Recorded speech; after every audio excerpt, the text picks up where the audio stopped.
What's up guys, welcome to Rooms for You. Today let's look at latest CorvusOS 16.0 official build running on Xiaomi POCO F1.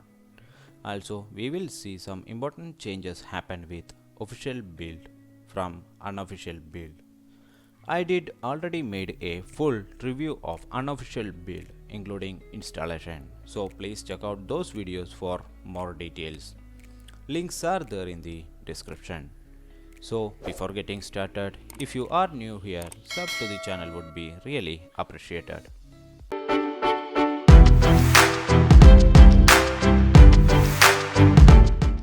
To begin with, let's quickly get into about phone session. I will also show you the unofficial build about phone session at right hand side. If you see, the only difference here is the maintainer. Keeping that aside, all other options are the exact same, even including kernel security patch. Yes, the ROM does shows the exact same smoothness as unofficial build. Even in settings, all options are same, so I am not going to explain it again. The main difference I noticed here is IR face unlock and fingerprint unlock did become more faster and reliable. Under battery settings, the ROM does includes thermal switching. The another important change I notice here is the safety net. Out of the box, the official build does not pass us full safety net checks. Also, the device is not Google Play Protect certified. Not sure how did this change happen when the ROM become unofficial to official. The maintainer change could be the reason behind it.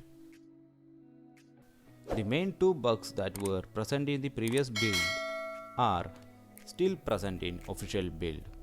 There is no option to hide nodes. Under developer option, you will get the option to enable screen refresh rate, but keep in mind that this is not FPS. The next problem was with power off charging animations. As I said, there is no difference in that. Still, there is no power off charging animation available. I did even tried updating firmware vendor file and even tried with Majestic, but as of now there is no luck found.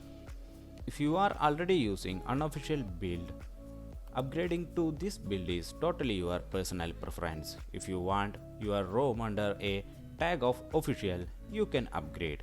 Nothing else is changing here. Or else you can wait till next security update or build.